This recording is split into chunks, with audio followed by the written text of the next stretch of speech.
Hi అండి, నేను మీ Shiva master. మనం డిఎస్సి ఎస్జిటికి సంబంధించి psychology text book quick revision చేస్తున్నాం కదా. అందులో రెండో పాఠం వికాస దృక్పథాలలో 4 పార్ట్లు చేసుకున్నాం ఆల్రెడీ. ఇది 5వ పార్ట్ చూద్దాం. ఓకే. ఉద్వేగ వికాసం. పిల్లల్లో ఉద్వేగ వికాసం వివిధ దశల్లో వివిధ రకాలుగా అభివృద్ధి చెందుతూ ఉంటుంది.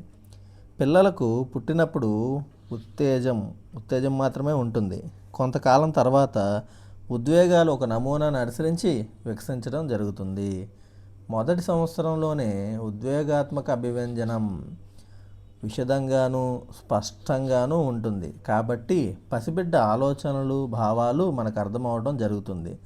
ఏంటంట, ఉద్వేగ వికాసం వివిధ దశల్లో జరుగుతుంది.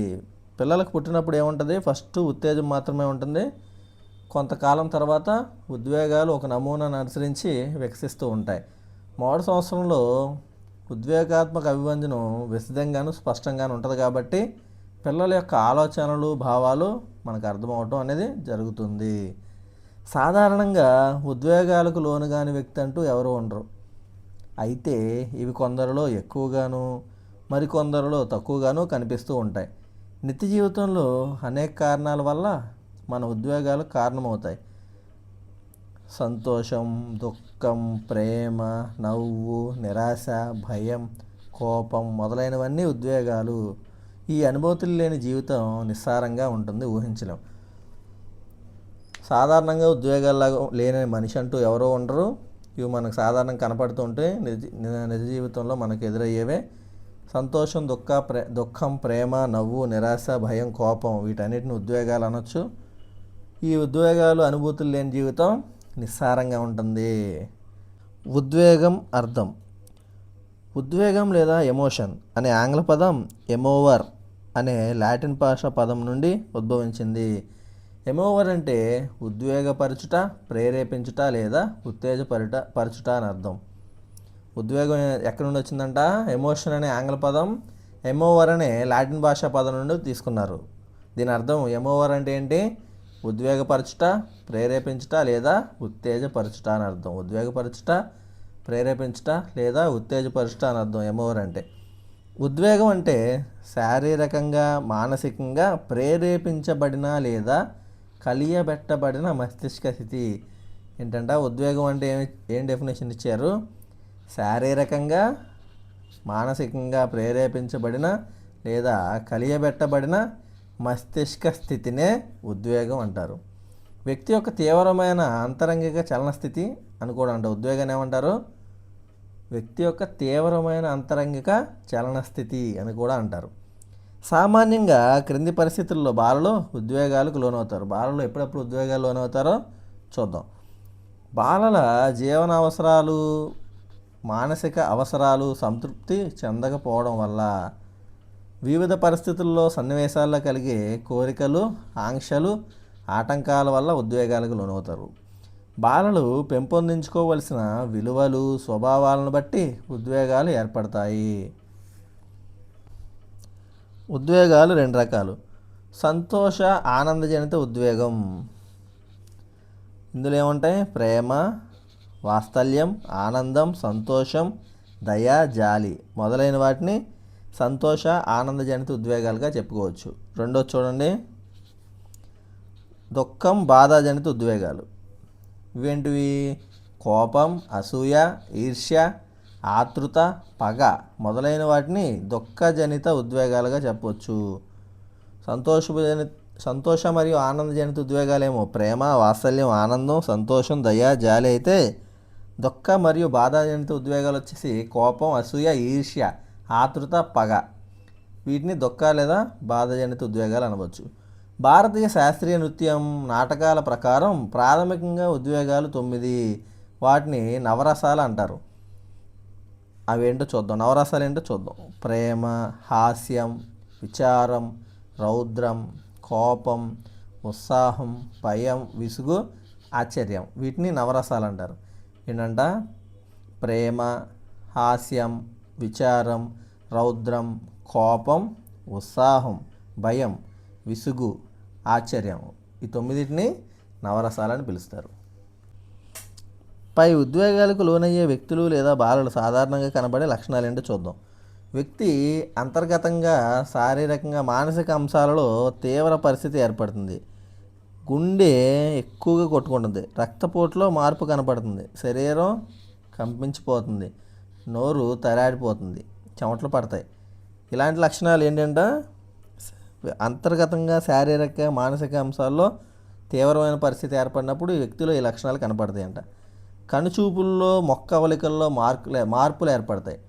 ఆలోచన, స్మృతి, విచక్షణ, జ్ఞాపక శక్తి కోల్పోతుంది. ఏమేమి లక్షణాలు ఉంటాయంట? అంతర్గతంగా శారీరకంగా మానసికంగా తీవ్రమైన స్థితిలో ఉంటే గుండె ఎక్కువగా కొట్టుకుంటుందంట, హార్ట్ బీట్ అనేది, రక్తపోటు బీపీ వచ్చేస్తుంది, శరీరం అంతా షేక్ అయిపోద్ది, షివరింగ్ వచ్చేస్తుంది, నోరు తడారిపోతూ ఉంటుందంట, చెమటలు పట్టేస్తూ ఉంటాయి, తడిసిపోద్ది ఒళ్ళంతా. కనుచూపుల్లో ముఖ కవలికల్లో కొన్ని మార్పులు కనపడతాయంట. ఆలోచనలు, స్మృతి, విచక్షణ, జ్ఞాపక శక్తి. ఆలోచనలు ఏమొస్తాయో తెలియదు, పిచ్చపిచ్చగా ఉంటుంది. స్మృతిలో ఏమీ ఉండదు, మర్చిపోతారు. విచక్షణ, మంచి చెడు ఆలోచించే లక్షణం ఉండదు. జ్ఞాపక శక్తి కోల్పోతారు, జ్ఞాపక శక్తి తగ్గిపోతుంది. ఇవన్నీ ఏంటి? తీవ్రమైన పరిస్థితి ఏర్పడినప్పుడు వ్యక్తిలో ఉండే లక్షణాలంట. ఉద్వేగ వికాస దశలు ఏంటో చూద్దాం. పిల్లలు పెరిగే కొద్దీ ఉద్వేగాలలో కొత్తదనం కనపడుతూ రోజు రోజుకు సామాన్య కారణాన్ని పొందడం జరుగుతుంది. పిల్లల్లో పుట్టినప్పుడు ఉండే ఉత్తేజం క్రమంగా 3 నెలల వయసులో అది దుఃఖం మరియు ఆనందంగా విడివడి 2 సంవత్సరాలకి భయం, కోపం, విసుగు, అసూయ, సంతోషం, ఆనందం, ఉల్లాసం, పెద్దల పట్ల ప్రేమ, పిల్లల పట్ల ప్రేమానురాగాలుగా ఏర్పడతాయి. 5 సంవత్సరాలకి సిగ్గు, వ్యాకులత, భయం, విసుగు, ఆశాభంగం, కోపం, ఈర్ష్య మొదలైనవిగా కనపడతాయి. ఏంటంట, పిల్లల్లో పుట్టినప్పుడు ఏముంటుందని చెప్పాం? ఫస్ట్ ఉత్తేజం మాత్రమే ఉంటుంది. అది ఏమైందంట, 3 నెలలకు వచ్చేసరికి ఉత్తేజం, దుఃఖం, ఆనందం అనే రెండింటిగా విడిపోతుందంట. తర్వాత 2 సంవత్సరాలకు వచ్చేసరికి అది భయం, కోపం, విసుగు, అసూయ, సంతోషం, ఆనందం, ఉల్లాసం, పెద్దల పట్ల ప్రేమ, పిల్లల పట్ల ప్రేమానురాగాలుగా ఏర్పడిపోద్ది 2 సంవత్సరాలకి. మరి అదే 5 సంవత్సరాలకు వచ్చేసరికి సిగ్గు, వ్యాకులత, భయం, విసుగు, ఆశాభంగం, కోపం, ఈర్ష్య మొదలైనవిగా మనలో కనపడుతూ ఉంటుందంట ఈ ఉత్తేజం అనేది. పుట్టుక నుండి అంతఃస్రావ గ్రంథులు చురుకుగా లేనందువలన ఉద్వేగ ప్రతిస్పందనలు మొదట్లో అతి సామాన్యంగా ఉండి రాను రాను గ్రంథులు చురుకుగా పనిచేసే కొద్దీ ఉద్వేగాలు తీవ్రతరం అవుతాయి. ఫస్ట్లో అంతంత మాత్రంగా ఉన్న ఉద్వేగాలు హార్మోన్స్ ప్రభావం వల్ల ఉండే కొద్దీ తీవ్రతరంగా మారతాయంట మనిషిలో. కాబట్టి ఉద్వేగ వికాస దశల క్రమంగా వివిధ దశల్లో ఉద్వేగ వికాసాన్ని అధ్యయనం చేస్తే బాగుంటుంది. శైశవంలో ఉద్వేగాలకు 2 విశిష్ట లక్షణాలు ఉంటాయి. ఒకటి, ఈ దశలోని ఉద్వేగాలు వయోజనులు, కౌమారులు, బాల్యం ఉద్వేగాల నుండి బాగా విభేదిస్తాయి. అంటే వారికి ఉద్వేగాన్ని కలిగించే ఉద్దీపన తీవ్రతకు అవసరమైన దానికంటే ఎక్కువగా స్పందిస్తారంట. ఏంటంట, శైశవంలో ఉద్వేగాలకు 2 విశిష్ట లక్షణాలు ఉన్నాయంట. ఒకటి ఏంటంట, ఈ దశలో ఉద్వేగాలు వయోజనులు, కౌమారులు, బాల్యం ఉద్వేగాల నుంచి బాగా విభేదిస్తాయి. వయోజనులు, కౌమారులు, బాల్యం ఈ రెండింటినీ బాగా విభేదాలు ఉంటాయంట. అంటే ఉద్వేగాన్ని కలిగించే ఉద్దీపన తీవ్రతకు అవసరమైన దానికంటే ఎక్కువగా స్పందించడం జరుగుతుంది. ఉద్వేగాలు తక్కువ సమయం ఉండడం, ఇతరుల వస్తువులపైకి దృష్టిని మరచగానే ప్రస్తుత ఉద్వేగాన్ని మర్చిపోవడం లాంటివి. అంటే ఏంటంట, ఎక్కువ సమయం ఉండదు. ఒక కోపం వచ్చింది అనుకోండి, 1 సెకండ్ 2 సెకండ్లో వెంటనే మర్చిపోతారు. మళ్ళీ ఒక బాబుకి కోపం వచ్చింది అనుకోండి, కోపం ఎక్కువసేపు ఉండకపోవడం. అంటే కోపడ్డాడు, ఈలోపు వేరే బొమ్మ మీద అటాక్షన్ చూపించగానే ఆ కోపాన్ని మర్చిపోతాడు అనమాట వెంటనే. రెండవది ఏంటంటే, ప్రజ్ఞాత్మకంగా ఎక్కువగా అభివృద్ధి చెందనందువల్ల పూర్వ అప్రియమైన ఉద్వేగాలు కలిగించిన ఉద్దీపన పట్ల అదే విధమైన ఉద్వేగాన్ని పెంచుకుంటారు. సాధారణంగా ఈ దశలో కనిపించే ఉద్వేగాలు ఏముంటాయంట, కోపం, భయం, కుతూహలం, సంతోషం, ప్రేమ మొదలైనవి ఈ దశలో కనపడతాయంట. పూర్వ బాల్యంలో ఉద్వేగాలు ఎక్కువ తీవ్రంగా తరచుగా వస్తూ ఉంటాయి. పూర్వబాల్య దశలో ఉద్వేగాలు ఎక్కువ తీవ్రంగా మాటిమాటికి వస్తాయంట తరచుగా. కాబట్టి వారితో వ్యవహరించడం కొంత కష్టం. ఇవి అసూయ, తీవ్రమైన భయం, హఠం వంటి వాటి ద్వారా ప్రకటించబడతాయి. పూర్వబాల దశలో అసూయ, తీవ్రమైన భయం, హఠం వంటి వాటి ద్వారా ఇవి ప్రకటిస్తారంట పిల్లలు. ఉద్వేగాలకు కారణం మాత్రం మనోవైజ్ఞానికమైనదే కానీ శరీర ధర్మానికి సంబంధించింది కాదు. శైశవ దశలో ప్రారంభమైన కోపం, భయం, కుతూహలం, సంతోషం, ప్రేమ ఇవి ఎక్కడి అండి? శైశవ దశలే. కోపం, భయం, కుతూహలం, సంతోషం, ప్రేమ అనే శైశవ దశలో ప్రారంభమవుతాయి కదా. వాటితో పాటు పూర్వబాల దశలో అసూయ, ఈర్ష్యలు కూడా యాడ్ అవుతాయి అన్నమాట. ఈ దశలో శైశవ దశలో కారణాలు కాక కొన్ని కొత్త కారణాల వల్ల ఉద్వేగాలు ఉత్పన్నమవుతాయి. అవేంటో చూద్దాం. ఉదాహరణకి కథలు, బొమ్మలు, సినిమాలు వంటి వాటి వల్ల కూడా భయం, సంతోషం కలగడం, ఏదైనా కృత్యాన్ని పూర్తి చేయడం లేదా ఆటలో గెలిస్తే సంతోషం వేస్తుందంట. ఈ దశలో సాధారణంగా ఈర్ష్యాశీలకు కారణం తల్లిదండ్రులు దృష్టి వీరు కాకుండా ఇతరులు పంచుకోవడం లేదా తాము చేయలేని పనిని ఇతర పిల్లలు చేయడం వంటి వారి దగ్గర లేని వస్తువులు ఇతరుల దగ్గర ఉండడం వంటివి ఈ దశలో ఇంకొక లక్షణం. లింగం పరంగా బాలల ఉద్వేగ ప్రకటనలో తేడాలు ప్రారంభమయ్యేది ఎక్కడ? పూర్వబాల దశలోనే ప్రారంభమవుతాయి. పూర్వబాల దశలో ఉద్వేగాలు ఎక్కువ తీవ్రంగా తరచుగా వస్తూ ఉంటాయి. వీరితో వ్యవహరించడం చాలా కష్టం అండి. ఉద్వేగాలకి ఏమై ఉంటాయి కారణాలు? మనోవైజ్ఞానిక కారణాలు ఉంటాయంట, శరీర ధర్మం ప్రకారం కాకుండా. శైశవ దశలో వచ్చే కోపం, భయం, కుతూహలం, సంతోషం, ప్రేమతో పాటు పూర్వబాల దశలోకి వచ్చేసరికి అసూయ, ఈర్ష్యలు కూడా యాడ్ అయిపోతాయి. ఈ పూర్వబాల దశలో ఉదాహరణకి ఉద్వేగాలు రావడానికి కారణాలు కొన్ని చెప్పారు. కథలు, బొమ్మలు, సినిమాలు వంటివి కూడా. కథల పుస్తకాలు చదవడం వల్ల ఉద్వేగాలు ఏర్పడతాయి. బొమ్మలు గీయడం, బొమ్మలు చూడడం, సినిమాలు చూడడం వాటికి లోనవడం వల్ల ఉద్వేగాలు అనేవి పూర్వబాల దశలో ఏర్పడతాయి అంట. వీటి వల్ల భయం, సంతోషం కూడా కలుగుతాయి. ఏదైనా కృత్యాన్ని పూర్తి చేయడం లేదా ఆటలో గెలిస్తే పూర్వబాల దశలో నేను గెలిచాననే సంతోషం ఏర్పడుతుందంట. ఈ దశలో ఈర్ష్యాశయులు కూడా ఉంటాయి. ఎందుకుంటాయి?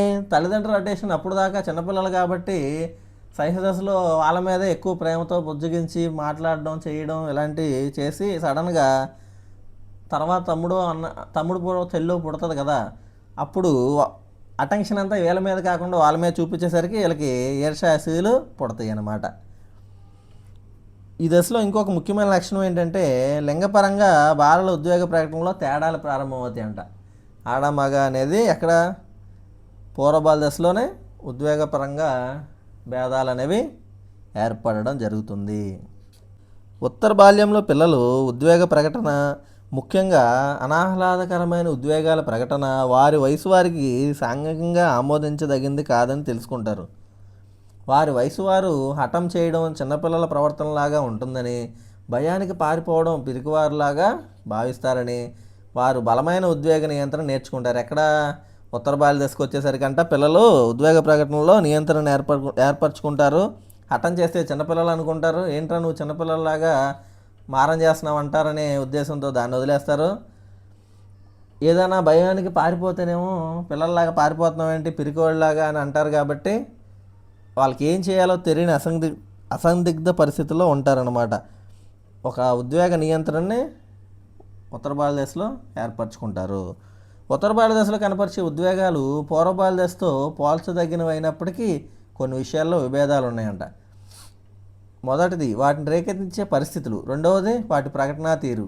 దీనికి కారణం ఏంటంటే ఉత్తర బాల్య దశ నాటికి కలిగే అనుభవం, అభ్యసనం, పరిపక్వత. సాధారణంగా ఈ దశలో కోపం అనేది వారి పట్ల ఎవరైనా తప్పుగా మాట్లాడినప్పుడు కలుగుతుంది. ఉత్తర బాల్య దశలో కోపం ఎలా కలుగుతుందంట? వారిని ఏదైనా తప్పుగా మాట్లాడితే వాళ్ళకి వెంటనే కోపం వచ్చేస్తుందంట ఉత్తర బాల్య దశలో. పరిసరాలలోని కారణాల వల్ల తీవ్ర ఉద్వేగాలకు లోనైనప్పటికీ ముందు దశలతో పోలిస్తే ఉద్వేగపరంగా ఇది నెమ్మదిగా ఉండే దశ. ఎందుకని? ఉత్తర బాల్య దశలో ఉద్వేగాల మీద నియంత్రణ ఏర్పడుతుంది, అందుకని నిదానంగా ఉంటారు. ఈ దశ ఉద్వేగ వికాసంలో ప్రత్యేక అంశం. ఉద్వేగ కేదార్సిస్ అంటే ఏంటో చూద్దాం. ఈ దశలో కూడా పిల్లలకు ఉద్వేగపరంగా భంగపరిచే సంఘటనలు అనుభవం అయినప్పటికీ వాటిని ప్రకటించడంలో నియంత్రణ నేర్చుకుంటారు, ఉద్వేగాల మీద నియంత్రణ నేర్చుకుంటారని చెప్పాం కదా. అది దీనిలో భాగంగా వారిలో ఉన్న భావాలను ఏదైనా కృత్యాల ద్వారా శాంతపరుస్తారంట. ఇలా మనల్ని మన ఉద్వేగ ఒత్తిడి నుండి కాపాడుకోవడం కోసం చేసే పనినే ఉద్వేగ కేదార్సిస్ అంటారు. ఇందులో అవలంబించే పద్ధతులు అనేకం ఉన్నాయి. ఇవి ఎక్కువగా యత్నదోష పద్ధతి ద్వారా అవలంబించుకున్నవే తప్ప మార్గదర్శకత్వం ద్వారా కాదు. ఇలా కొంతమంది ఆ సమయంలో ఏదైనా ఆటను ఆడడం లేదా బాగా దగ్గర స్నేహితులతో చెప్పుకోవడం వంటి పనుల ద్వారా తమను తాము శాంతపరుచుకుంటారంట. ఏంటంట, ఈ దశ ఉద్వేగ వికాసంలో ప్రత్యేకమైన అంశం. ఉద్వేగ కేదార్సిస్ అనేది ఎక్కడ ఏర్పడుతుంది? ఉత్తరబాల దశలో ఏర్పడుతుంది. ఈ దశలో కూడా పిల్లలు ఉద్వేగపరంగా భంగపడే సంఘటనలు అనుభవం అవుతాయి, కానీ వాటిని ప్రకటించడంలో కంట్రోల్ ఏర్పరచుకుంటారు, నియంత్రణ ఉంటుంది కదా. ఉత్తరబాల దశకు వచ్చేసరికి ఆ నియంత్రణ ఏర్పడుతుంది. దీని ఏదైనా కృత్యాల ద్వారా శాంతపరుచుకుంటారా ఉద్వేగాన్ని భంగపడే సిచ్యువేషన్ ఎదురైనప్పుడు. మనల్ని మనం ఉద్వేగ ఒత్తిడి నుండి కాపాడుకోవడం కోసం చేసే పనినే ఉద్వేగ కేదార్సిస్ అంటారు. ఉద్వేగ కేదార్సిస్ అంటే ఏంటి? మనల్ని మనం ఉద్వేగ ఒత్తిడి నుండి కాపాడుకోవడం కోసం చేసే పనినే ఉద్వేగ కేదార్సిస్ అంటారు. ఇందులో అవలంబించే పద్ధతులు అనేకంగా ఉన్నాయంట. ఏంటంట, యత్నదోష పద్ధతి ద్వారా అవలంబించుకున్నాయంట. ఇవన్నీ మార్గదర్శకత్వం ద్వారా కాదు. ఇలా కొంతమంది ఈ సమయాల్లో ఏదైనా ఇప్పుడు భంగపడే సిచ్యువేషన్ ఎదురైందండి, ఆ సమయంలో ఏం చేస్తారంట, ఉత్తరబాల దశలో పిల్లలు ఉద్వేగ కేదార్సిస్లో భాగంగా నచ్చిన ఆటలు ఆడడం, నచ్చిన చిత్రలేఖనంలో నిమగ్నం అయిపోవడం, దగ్గరగా ఉన్న స్నేహితులతో బాధను చెప్పుకొని ఓదార్పు గురవడం, ఇవన్నీ ఏంటి ఉద్వేగ కేదార్సిస్లో లక్షణాలు. తమను తాము శాంతపరుచుకుంటారు, ఈ విధంగా ఉద్వేగ నియంత్రణ చేసుకుంటారనమాట. భావోద్రేక వికాసం అభ్యసనం పరిపక్వత అనే 2 కారకాల మీద ఆధారపడి ఉంటుంది. ఉదాహరణకు మొట్టమొదటి శిశువుకు పాము అంటే భయం ఉండదు, చిన్నప్పుడు తెలియదు కాబట్టి. కానీ పాము హాని చేస్తుందనే విషయం క్రమేణా తెలుసుకుని పాముకు భయపడడం జరుగుతుంది. అదేవిధంగా వయసు పెరిగే కొద్దీ ఉద్వేగ పరిపక్వత ఏర్పడుతుంది. భావోద్రేక వికాస అభ్యసనం పరిపక్వత అనే 2 కారకాల మీద ఆధారపడి ఉంటుందంట. ఉదాహరణ ఏంటంటే, మొదట శిశువు పాముకు భయపడ్డా, ఎందుకని? పాము అది కరిస్తే చచ్చిపోతామని నాలెడ్జ్ ఉండదు చిన్నప్పుడు, అందుకని పాముని పట్టుకుంటాడు ప్రశాంతంగా వెళ్ళి. కానీ కొన్ని రోజుల తర్వాతకి నిదానంగా పాము అనేది విషసర్పం కరిస్తే కాటేస్తే చనిపోతాడు మనిషి అనే విషయం తెలిసాక పాముకి భయపడడం జరుగుతుందంట. వయసు పెరిగే కొద్దీ ఉద్వేగ పరిపక్వత ఏర్పడుతుంది. కొన్ని సాధారణ ఉద్వేగాలు. వ్యక్తుల్లో కనబడే కొన్ని సాధారణ ఉద్వేగాల గురించి తెలుసుకుందాం ఏంటో. 1 భయం, 2 కోపం, 3 అసూయ, 4 వ్యాకులత, 5 కుతూహలం. ఏంటివి? సాధారణ ఉద్వేగాలు. భయం, కోపం, అసూయ, వ్యాకులత, కుతూహలం. భయం ఏంటో చూద్దాం. ఫియర్. భయం మౌలిక ఉద్వేగాల్లో ఒకటి. మౌలికమైన ఉద్వేగాల్లో భయం ఒకటి. భయం శారీరకంగా లేదా మానసికంగా హాని ఏర్పడుతుంది అనుకున్నప్పుడు వ్యక్తిలో కలిగే మానసిక స్థితినే భయం అంటారు. ఏంటంట, శారీరకంగా లేదా మానసికంగా, శరీరానికి కానీ మనసుకు లేదా మెదడుకి మానసికంగా కానీ హాని ఏర్పడుతుందని మనం అనుకున్నప్పుడు మనలో కలిగే ఒక మానసిక స్థితి భయంగా చెప్పవచ్చు. భయం అనేది చాలా బాధాపూరిత ఉద్వేగం. దానివల్ల కొంత మంచి కూడా జరుగుతుంది. దేవునికి భయపడే సమాజంలో సత్ప్రవర్తన కలిగి ఉండడం, దేవునికి భయపడే సత్ప్రవర్తన కలిగి ఉండడం కూడా ఒక మంచి అన్నమాట. సత్ప్రవర్తన అనేది మంచి కిందకు వస్తుంది కదా. అధికారికి భయపడి సరిగ్గా పనిచేయడం, ఆ భయం అనేది లేకపోతే పని చేయడు కాబట్టి కొంచెం భయం ఉండడం కూడా మంచిదే అంటున్నారు. ప్రమాదాలకు భయపడి జాగ్రత్తగా రోడ్డు భద్రతా నియమాలను పాటించడం, అదే భయం లేకపోతే అడ్డదిడ్డంగా బండి నడిపితే యాక్సిడెంట్లు అయి చనిపోతాడు కాబట్టి భయం ఉండడం కూడా మంచిదే. కొద్ది స్థాయిలో భయం మనల్ని కాపాడుతుంది. పరీక్ష తప్పుతానేమనే భయంతో విద్యార్థి చదివి మంచి మార్కులు తెచ్చుకోవడం, ఇక్కడ కొద్దిగా భయం ఉండడం వల్ల చదివి తప్పితే ఏమైందనే భయంతో మంచి మార్కులు తెచ్చుకోవడం అనేది జరుగుతుంది. అదే భయం లేకపోతే చదవడు, ఎగ్జామ్స్ రాయడు, పాస్ అవ్వడు. భయం అనేది ఒక స్థాయి వరకే వ్యక్తిని అదుపులో ఉంటుంది. హద్దులు దాటితే అది అసాధారణమైన పరిస్థితులకు దారితీస్తుందంట. ఏంటంట, భయం అనేది ఒక స్థాయి వరకు ఉంటే మంచిదే అని చెప్తుంది. భయం విపరీతమైన తీరులకు, భీతులకు దారితీయవచ్చు. బాలల్లో భయాన్ని పోగొట్టడం ఎలా? భయాన్ని గురించి సరైన వివరణ ఇవ్వాలి. ఏం చేయాలి? భయం అంటే ఏంటి, అది ఎలా ఉంటుంది అనేది వివరించి చెప్పాలంట. ధైర్యం కలిగిన మాటలు చెప్పాలి, మోటివేట్ చేయాలి. వివేకరహితమైన భయాలను సవివరంగా వివరించి నమ్మకం కలిగించాలి వాళ్ళల్లో. భయాలను ఎదుర్కొనే సామర్థ్యాలను పెంపొందించాలి. భయాలను కలిగించే వస్తువులు, పరిస్థితులను క్రమంగా అలవాటు చేయాలి. ధైర్యంగా పరిస్థితులను ఎదుర్కొన్న వారిని చూపి ధైర్యం వహించేటట్లు చేయాలి. సాధారణంగా బాల్యదశలు ఎక్కువగా ఈ భయం అనేది ఉంటుంది. తల్లిదండ్రులు ఒక్కొక్కప్పుడు బూచి వస్తుందని చెప్పి, దెయ్యం వస్తుందని చెప్పి భయపడడం జరుగుతుంది. అట్లా భయపెట్టి వాళ్ళని అలా తయారు చేస్తే పెద్దయినాక హానికరమైన ఫలితాలకు తావిచ్చినట్టు ఉంటుంది. మనం లోటస్ అనే శాస్త్రవేత్త భయాన్ని 4 వర్గాలుగా విభజించారు. ఏంటో చూద్దాం. కొన్ని వస్తువులకు సంబంధించిన భయాలు. ఫస్ట్ది ఏంటిది? కొన్ని వస్తువులకు సంబంధించిన భయాలు. ఉదాహరణకు ఇంజెక్షన్ అంటే భయం. ఎందుకని? చిన్నప్పుడు ఎప్పుడోసారి ఇంజెక్షన్తో పొడుస్తుంటారు. ఆ ఇంజెక్షన్ చూడగానే ఆ నొప్పి అనేది మనం మైండ్లో పెట్టేసుకుని భయం అనేది ఏర్పరచేసుకుంటాం అన్నమాట. రెండోసారి ఆ ఇంజెక్షన్ చూస్తే ఆ నొప్పి కలిగిన బాధాకరమైన అనుభవం మన మైండ్లోకి వస్తుంది కాబట్టి భయానికి సంకేతంగా ఇంజెక్షన్ గుర్తుపెట్టేసుకుంటాం. ఇక రెండోది చూద్దాం. ప్రత్యక్ష అనుకరణ ద్వారా భయం ఏర్పడటం. ఉదాహరణకు తుఫాను వచ్చినప్పుడు తల్లిదండ్రులు, ఇతర పెద్దలు ప్రవర్తించిన తీరు చూసి పిల్లవాడు దాన్ని అనుకరించడం వల్ల అతనిలో తుఫాను పట్ల భయం ఏర్పడుతుంది. ఏంటంట? ప్రత్యక్షంగా చూసి భయం ఏర్పడడం. ఒక ఉదాహరణ ఏమిచ్చారు? తుఫాను ఏర్పడినప్పుడు తల్లి, తండ్రి, చుట్టుపక్కల ప్రజలు భయపడి పరుగులు తీస్తూ ఉంటారు కదా. ఆ బాధాకరమైన సిచ్యువేషన్ మన మైండ్లో ఉండిపోయి మన తుఫాన్ అంటే భయం అనే సంసర్గం చేసేసుకుని తుఫాన్ అనగానే భయపడిపోతూ ఉంటాం. ఇక మూడేంటో చూద్దాం. బాధాకరమైన అనుభవాల ద్వారా భయాలు ఏర్పడడం. ఉదాహరణకు ఒక కుక్క శిశువుని కరిచింది. ఆ శిశువులో బాధాకరమైన అనుభవంగా స్థిరపడిపోయింది. కుక్క కరిచింది, అది ఒక బాధగా ఏర్పడిపోయి భయం వచ్చేసింది అనమాట.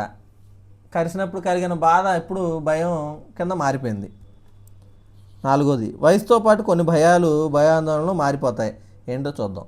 వయసులో భయాన్ని కలిగించే విషయాలు లేదా వస్తువులు మరో వయసులో భయాన్ని కలిగించకపోవచ్చు. ఉదాహరణ ఏంటో చూద్దాం. చిన్న వయస్సులో టపాసులు కాల్చడం అంటే భయపడే శిశువు కొంచెం పెద్దయ్యాక టపాసులు కాల్చడం అంటే భయం తొలగిపోయి ఆనందంగా కాలుస్తాడనమాట. చిన్నప్పుడు టపాకాయలు అంటే భయపడతాం కదా, అలాగే అదేం చేయవు, అదొక ఆనందకరమైన విషయం అని గ్రహించి పెద్దయ్యాక ఆ భయాన్ని తొలగించుకుని ఆనందంగా దీపావళి రోజు టపాకాయలు కాలడం జరుగుతుంది. కోపం, యాంగర్. సామాన్యంగా పిల్లల్లో కోప స్వభావం ఎక్కువగా ఉంటుంది. కోపంతో వస్తువులు విసిరేస్తూ ఉంటారు. పిల్లలు తమ కార్యక్రమాలకు భంగం కలిగినప్పుడు చిరాకు, కోపం వ్యక్తపరుస్తారు. అదేవిధంగా పెద్ద పిల్లలకు యుక్త వయసు వచ్చిన వారికి తమను ఎప్పుడు తప్పులు పడతా ఉంటే ఇతర పిల్లలతో అనవసరంగా పోల్చినప్పుడు కోపం వస్తుంది. కోపాన్ని ప్రకటించడంలో వైయక్తిక భేదాలు ఉంటాయి.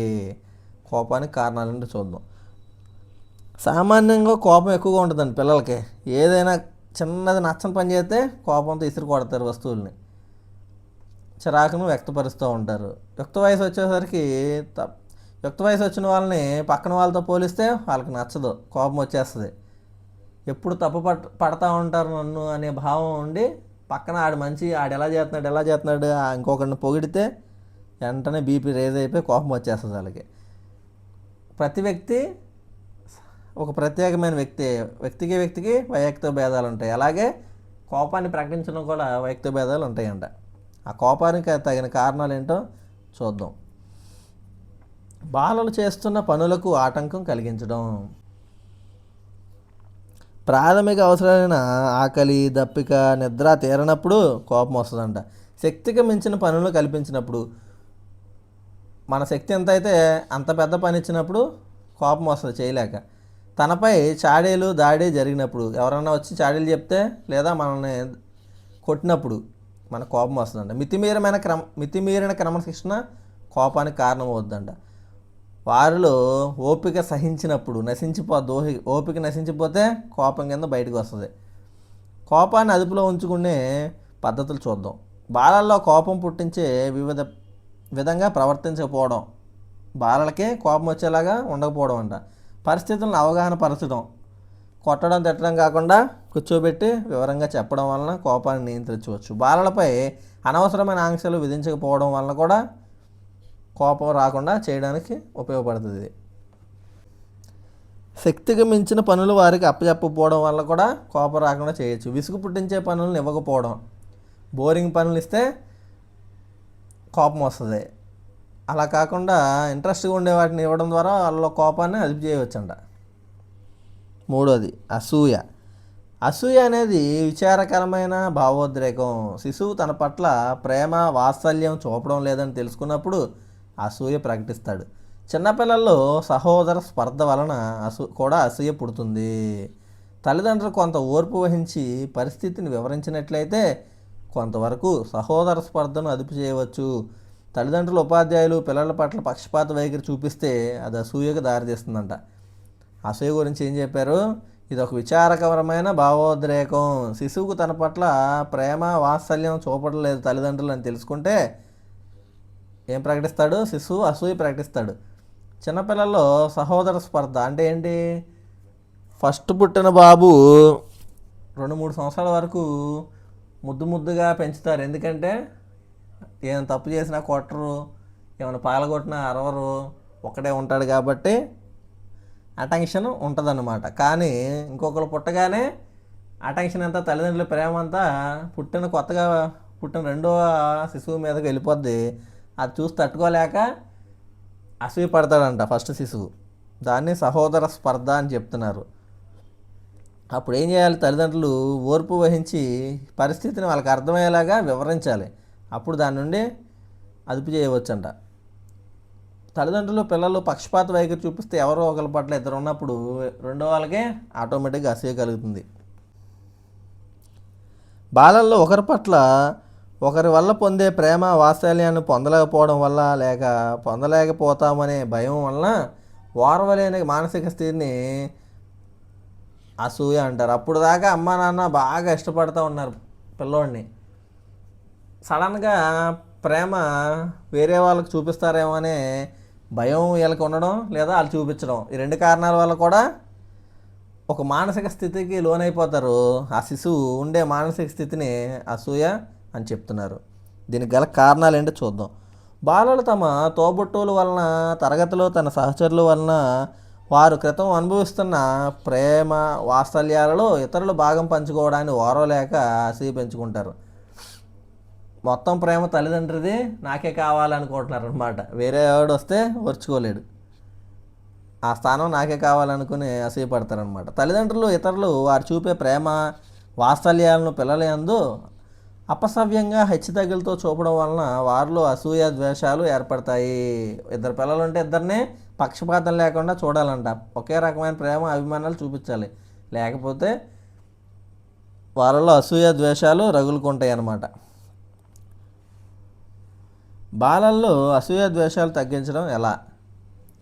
అసూయ ద్వేషాలను ప్రదర్శించినప్పుడు దండించడం వలన తర్వాత తగిన విధంగా వివరణ ఇవ్వడం మంచిది. కొట్టడం కంటే కూర్చోబెట్టి చెప్పడం చాలా మంచిదంట. బాలల మధ్య తోబుట్టువుల మధ్య మంచి పరస్పర సంబంధాలను పెంపొందించడం వలన వారిలో అసూయ ద్వేషాలు లేకుండా చేయవచ్చు. పెరిగే బాలల్లో తగిన మానసిక భద్రతను, మానసిక అవసరాలను తీర్చడం వలన బాలల్లో అసూయను తగ్గించవచ్చు. వాళ్ళలో ఒక భద్రతా భావాన్ని ఏర్పరచాలి. మానసికంగా శారీరకంగా వాళ్ళ అవసరాలు ఏంటో కనుక్కుని తీర్చాలి. ఇవన్నీ చేయడం ద్వారా అసూయ ద్వేషాలకి చోటు లేకుండా ఉంటుంది. 4వది వ్యాకులత. వ్యాకులత అంటే చూద్దాం. వ్యాకులత అనేది జరగబోయే కుంటనం వల్ల ఏర్పడుతుంది. వ్యాకులత ఏర్పడినప్పుడు వేగంగా కొట్టుకుంటుంది, ఎక్కువ రక్తం కండరాలకు వెళ్ళడం, బీపీ, చెమట పట్టడం మొదలైన చర్యలకు దారితీస్తుంది. ఏంటిది? వ్యాకులత. విద్యార్థులకు పరీక్షల సమయంలో కొంత వ్యాకులత ఏర్పడుతుంది. దీన్నే పరీక్షా వ్యాకులత అంటారు. చాలామందికి ఉంటుంది. ఆపద సరిగ్గా ఎక్కడ ఏ విధంగా ఉందో, ఎలా వస్తుందో తెలియని బాధతో కూడుకున్న ఆందోళన స్థితే వ్యాకులత. వ్యాకులత అంటే ఏంటి? జరగబోయే కుంటనం వల్ల వ్యాకులత ఏర్పడుతుందంట. వ్యాకులత ఏర్పడినప్పుడు ఉండే లక్షణాలు ఏంటి? గుండె కొట్టుకుంటుంది, వేగంగా కొట్టుకుంటుంది, బీపీ వచ్చేస్తుంది, ఒళ్ళంతా చెమటలు పట్టి తడిసిపోతాయి. ఇవన్నీ వ్యాకులత లక్షణాలు. ఎక్కడ ఏర్పడుతుంది అంటే ఇది కొంతమంది రేపో ఎల్లుండో ఎగ్జామ్స్ అంటే ఈరోజు జ్వరం వచ్చేస్తుంది. ఎలా వస్తుంది? ఇది వ్యాకులతతో వస్తుంది అనమాట. దీన్ని ఏమంటారు? పరీక్షా వ్యాకులత అంటారు. పరీక్ష అవగానే మళ్ళీ జ్వరం తగ్గిపోద్ది. ఆపద సరిగ్గా ఎక్కడి నుండి వస్తుంది, ఏ విధంగా ఎవరి ద్వారా ఎలా వస్తుందో తెలియక భయపడుతూ ఉంటాం కదా, ఆ భయపడే ఆందోళనకరమైన స్థితిలో ఉండడాన్నే వ్యాకులత చెందడం అని అంటారు. బాలల్లో వ్యాకులతను తగ్గించడం ఎలా? వివేకరహితమైన అర్ధరహితమైన ఆలోచనలను విశదపరచాలి, వివరించాలి, చెప్పాలి వాళ్ళకి. మున్ముందు జరగబోయే విషయాల గురించి, వాటిల్లో ఏముంటుంది, ఎదుర్కొనే కష్ట నష్టాలు, బాధలు, సుఖాల గురించి కూర్చోబెట్టి చెప్పాలి, చర్చించాలి. బాలల్లో మనోస్థైర్యాన్ని కల్పించాలి, ముందు జాగ్రత్తలు వహించే విధంగా చేయాలి. అనవసర ఆందోళనలు లేక వ్యాకులత వలన కలిగే పర్యవసానాలను ఉపాధ్యాయులు, తల్లిదండ్రులు వివరించాలి. ఏంటంటే వివేకరహితమైన అంటే అనవసరమైన ఆలోచనలు ఉంటాయి కదా, వాటి నుండి వివరించి విశదపరిచి వ్యాకులత చెందకుండా పిల్లల్ని కాపాడొచ్చంట. మున్ముందే జరగబోయే విషయాల గురించి, ఒక పని చేసినప్పుడు దాంట్లో లాభం వస్తుందా, నష్టం వస్తుందా, కష్టం ఎలా ఉంటుంది, సుఖం వస్తే ఎలా ఉంటుంది అని వివరించి చెప్పడం ద్వారా ఒక సడన్గా వాళ్ళకి జరిగినట్టు ఉండదు, ముందే చెప్తాం కాబట్టి వ్యాకులత చెందరంట. బాలల్లో మనోస్థైర్యాన్ని కల్పించాలి, మోటివేట్ చేసి మానసికంగా దృఢంగా ఉండేలా చేయాలి. ముందు జాగ్రత్తలు తీసుకునేలాగా చేయడం ద్వారా వ్యాకులతను కొంతవరకు నివారించవచ్చు. అనవసర ఆందోళనలు లేక వ్యాకులతల వలన జరిగే పర్యవసానాలని ఉపాధ్యాయులు, తల్లిదండ్రులు ముందే వివరించి చెప్పడం ద్వారా పరిస్థితిని కొంతవరకు నియంత్రించవచ్చు, వ్యాకులత తగ్గించవచ్చు అంట వీటి ద్వారా. నెక్స్ట్ 5th వన్ ఏంటి, కుతూహలం. మొదట్లో శిశువు తన పరిసరాల పట్ల ఆసక్తిని చూపకపోయినా పరిసరాల పట్ల కుతూహలం చూపుతాడు. ఆసక్తి లేకపోయినా సరే కుతూహలం అని ఏదో తెలుసుకోవాలని కుతూహలం ఉంటుందంట. కాబట్టి పిల్లల్లో పరిశీలన శక్తిని పెంపొందించి అనేక వస్తువుల పట్ల అవగాహన ఏర్పరచాలి. అసలు ఏంటి, ఏముంది అనే అవగాహనని ఏర్పరచాలి. శైశవ దశలో పిల్లలు అనేక ప్రశ్నలు గుప్పిస్తూ ఉంటారు. తల్లిదండ్రులు, ఉపాధ్యాయులు వాటికి తగిన జవాబులు చెప్తూ వారిలో కుతూహలాన్ని పెంపొందించాలి. పిల్లలకు కొన్ని సమస్యలు ఇచ్చి వాటికి పరిష్కారం వారే తెలుసుకునేటట్లు చేయాలంట. శైశవ దశలో పిల్లలు ప్రశ్నలు విపరీతంగా అడుగుతారండి. మనం అప్పుడు ఇసుకోవడం, కొట్టడం, తిట్టడం చేయకూడదు. ఆ ప్రశ్నకి మీకు తెలిస్తే సమాధానం చెప్పాలి, లేదంటే తెలుసుకునైనా చెప్పాలి. కొన్ని ప్రశ్నలు వాళ్ళకే ఇచ్చేసి పరిష్కారం వాళ్ళనే కనుక్కోమంటే ఇంట్రెస్ట్ చూపించి కనుక్కుంటారంట. కుతూహలం అనేది ఈ రకంగా ఉంటుందన్నమాట శిశువులో. ఉద్వేగ పరిపక్వత. ప్రస్తుత సమాజంలో యువత, పిల్లలు, వృద్ధులు అనే భేదం లేకుండా పిల్లలు, వృద్ధులు అనే భేదం లేకుండా అనేక సమస్యలను ఎదుర్కొంటున్నారు. దీనికి గల కారణాలు ఒత్తిడి, కుంటనం, సంఘర్షణ. ఏంటంట ఒత్తిడికి గురవడం, కుంటనంలోకి వెళ్ళిపోవడం, సంఘర్షణకు గురవడం అనేవి ఈ సమస్యలకి కారణాలంట. ఈ అంశాలన్నీ వ్యక్తి ఉద్వేగాలపైన చెడు ప్రభావాన్ని చూపుతాయి. ఉద్వేగం పైన ఇవన్నీ చెడు ప్రవర్తనను చూపుతాయంట. వ్యక్తి తాను ఉన్న పరిస్థితులను అవగాహన చేసుకుని తన ఉద్వేగాలను అదుపులో ఉంచుకొని అనుగుణ్యంగా ఉపయోగించే మానసిక చర్యనే ఉద్వేగ పరిపక్వత అంటారు. ఉద్వేగ పరిపక్వత అంటే ఏంటి, ఒక వ్యక్తి తనున్న పరిస్థితులను అవగాహన చేసుకోవాలంట, తన ఉద్వేగాలను అదుపులో ఉంచుకోవాలంట. ఉంచుకుని దానికి అనుగుణంగా ఉపయోగించే పరిస్థితులకు అనుగుణంగా మనం మెరుగే మానసిక చర్యనే ఉద్వేగ పరిపక్వత అంటారు. ఉద్వేగాల నియంత్రణ, ఉద్వేగాలు ప్రకటించడంలో మెచ్యూరిటీ చూపించడం అన్నమాట ఉద్వేగ పరిపక్వత అంటే.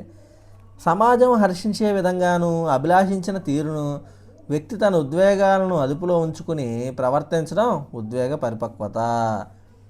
సమాజానికి అనుకూలంగా ఉండి ఉద్వేగాలను అనేది ప్రదర్శించడమే ఉద్వేగ పరిపక్వత అంట. ఉద్వేగ పరిపక్వత గల వ్యక్తులు లేదా బాలలు ఈ లక్షణాలు కలిగి ఉంటారు. ఏ లక్షణాలు ఉంటాయో చూద్దాం. ఆత్మవిశ్వాసాన్ని, నైతిక ప్రవర్తనని కలిగి ఉంటారు. ఉద్వేగ పరిపక్వత ఉన్న వాళ్ళంట ఆత్మవిశ్వాసం ఉంటుందంట, నైతికంగా మంచి ప్రవర్తన కలిగి ఉంటారంట. తన యొక్క శక్తి సామర్థ్యాలను గుర్తించగలిగి ఉంటారు. వాళ్ళ శక్తి సామర్థ్యాలను వాళ్ళు గుర్తెరిగి ఉంటారంట. నిగర్విగా ఉంటారు. ఎంత ఉన్నా సరే గర్వం అనేది ఉండదు. ఇతరుల విలువలను గుర్తించగలుగుతారు. ఎదుటి వ్యక్తుల్లోని విలువల్ని ముందే పసిగడతారంట. ఇంద్రియ నిగ్రహం కలిగి ఉంటారంట. ఒక వ్యక్తి వివిధ సన్నివేశాల్లో తన భావోద్వేగాలను ఎంత మేరకు అదుపులో ఉంచుకుని మానసిక సమస్థితి కోల్పోడో అది అతని భావోద్వేగ పరిపక్వతను సూచిస్తుంది. ఎటువంటి సిచ్యువేషన్లో అయినా స్టేబుల్గా ఉండే వ్యక్తే మానసికంగా పరిపక్వత ఉన్నట్టంట. భావోద్వేగ పరిపక్వత గల వ్యక్తి సమస్యలు ఎదురైనా కూడా నిబ్బరంగా వ్యవహరించగలుగుతాడు. కంగారు పడడం, తొందరపాటు నిర్ణయాలు తీసుకోడు. అదేవిధంగా భావోద్వేగ పరిపక్వత గల శిశువు స్వీయ సర్దుబాటు, కుటుంబ సర్దుబాటు, సమవయస్కులు, పాఠశాల, సామాజిక సర్దుబాట్లు కలిగి ఉంటాడంట. కాలే అనే శాస్త్రవేత్త ప్రకారం ఎవరైతే ఒత్తిడిని తట్టుకుని సామర్థ్యం కలవారో వారే భావోద్వేగ పరిపక్వత కలిగిన వారు. ఒత్తిడిని తట్టుకోగలిగితేనే భావోద్వేగ పరిపక్వత ఉన్నట్టు అని ఎవరు చెప్పారు? కాలే గారు చెప్పారు. ఉద్వేగ వికాసంలో కుటుంబం మరియు పాఠశాల యొక్క పాత్ర ఎంతవరకు ఉందో చూద్దాం.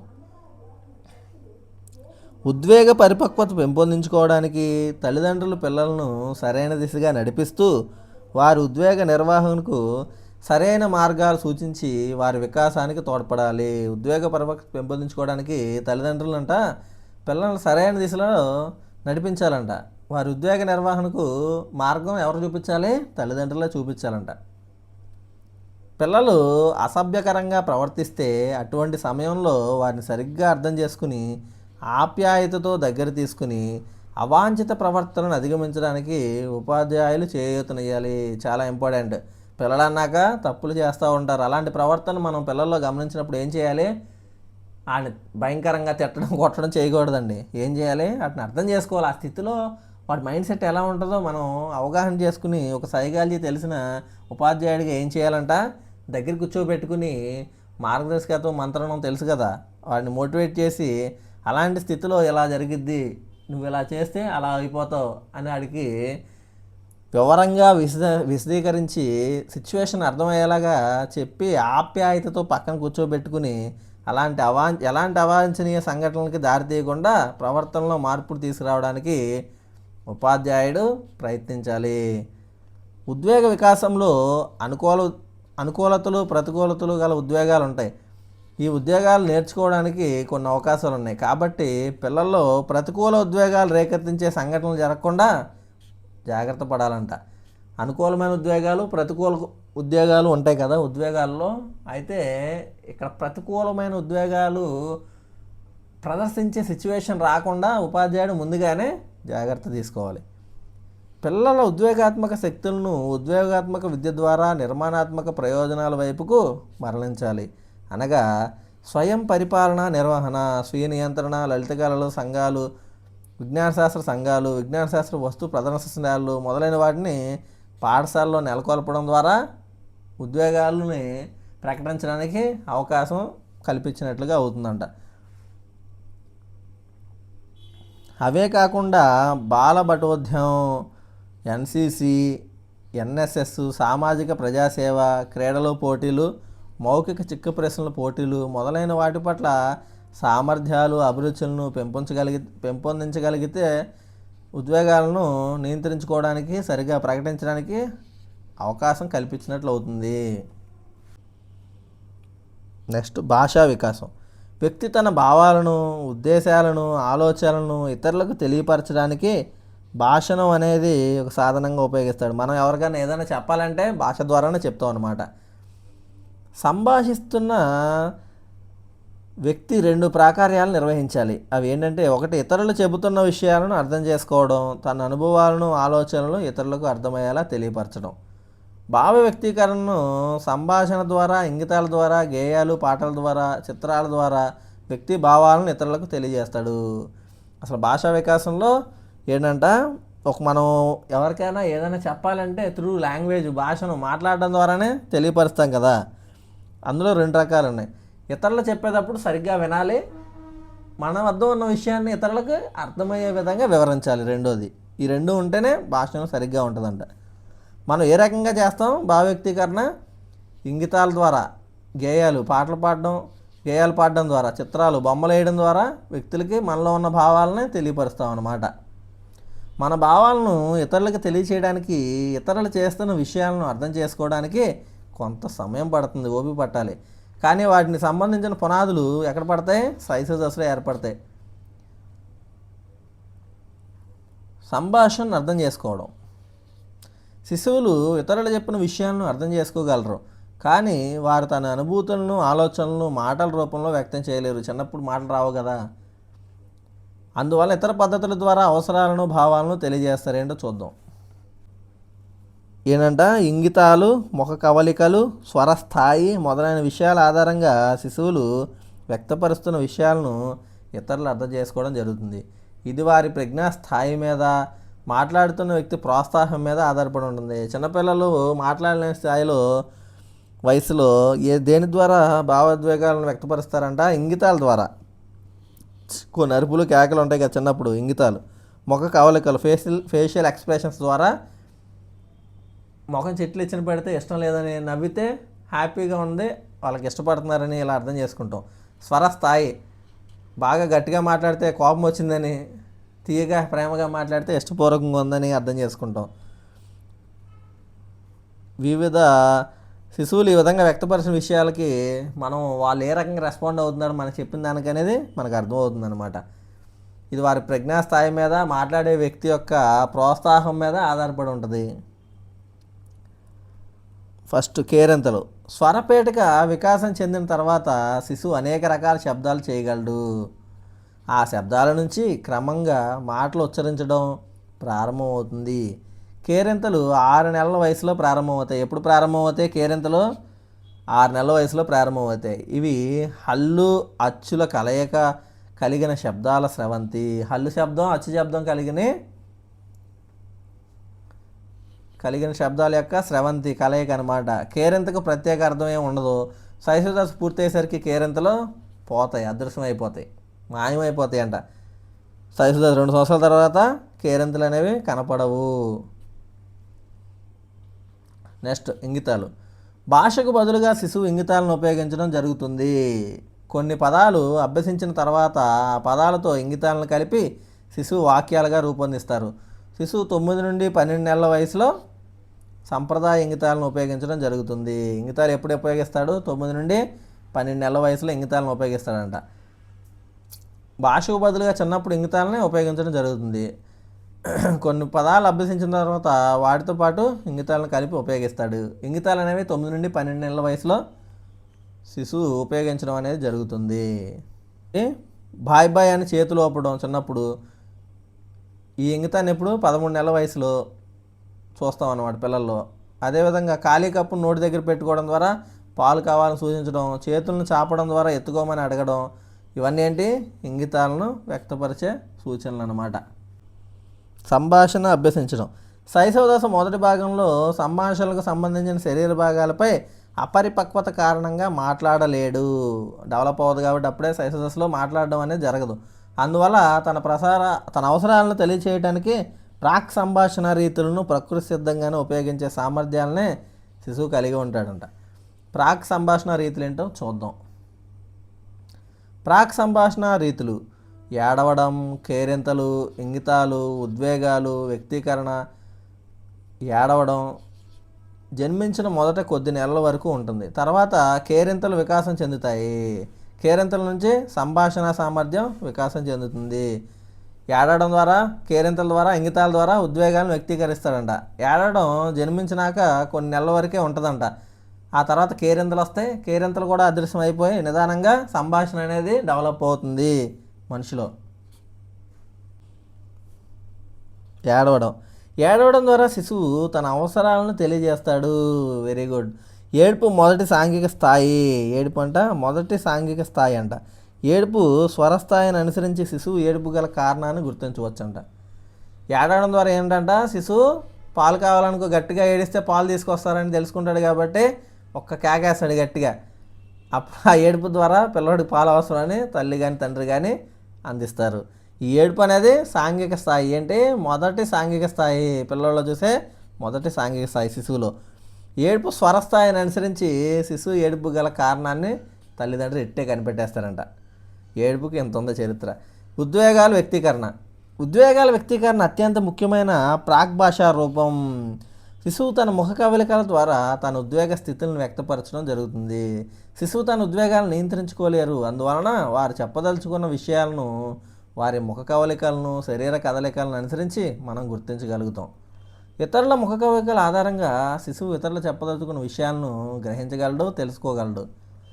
పూర్వ బాల్యంను ప్రాక్ పాఠశాల దశగా పేర్కొనవచ్చు. పూర్వ బాల్య దశనే. ఈ దశ అన్వేషణాత్మక దశ. ఈ దశలో అనేక ప్రశ్నలు వేస్తూ ఉంటారు కాబట్టి పరిసరాలు తెలుసుకోవడానికి ఎక్కువగా ప్రయత్నిస్తారు పూర్వ బాల్య దశలో. ఉద్వేగ వ్యక్తీకరణ ఎలా జరుగుతుందని చెప్పారు. ఉద్వేగ వ్యక్తీకరణ అత్యంత ముఖ్యమైన ప్రాగ్భాషా రూపం. శిశువులోని మొక్కవలికల ద్వారా తను పరచాల్సిన విషయాన్ని ఇట్టే చెప్పగలుగుతాడు. శిశువుకు ఉద్వేగాలను నియంత్రించుకునే కెపాసిటీ అప్పటికి రాదు కాబట్టి ఏదైనా సరే ఫేస్లో ఎక్స్ప్రెషన్ ద్వారా చూపిస్తాడు. భయంగా ఉంటే భయాన్ని, కోపంగా ఉంటే కోపాన్ని, కష్టంగా ఉంటే కష్టపడుతున్న ఫీలింగ్ని చూపించేస్తాడనమాట. దాని ద్వారా మనం గుర్తించగలుగుతాం. శిశువు చెప్పాలనుకున్న విషయం కూడా ఫేషియల్ ఎక్స్ప్రెషన్ ద్వారానే చెప్తాడని మనం గ్రహించాలి. పూర్వబాల దశను ప్రాక్ పాఠశాల దశగా చెప్తాం కాబట్టి ఈ దశలో ఎక్కువగా అన్వేషణలు చేస్తూ ఉంటాడు. పగలగొట్టి ఏముందో లోపల కనిపెట్టడానికి ట్రై చేస్తూ ఉంటాడు. ఏదైనా వస్తువు ఇస్తే అన్వేషిస్తాడనమాట, కనుక్కోవడానికి ట్రై చేస్తాడు. కొత్త కొత్త ఆలోచనలు, డౌట్లు వస్తూ ఉంటాయి, అనేక ప్రశ్నలు వచ్చేస్తాయి. వీటన్నిటిని తెలుసుకోవడానికి ఈ పూర్వబాల దశలో ప్రయత్నిస్తూ ఉంటారు.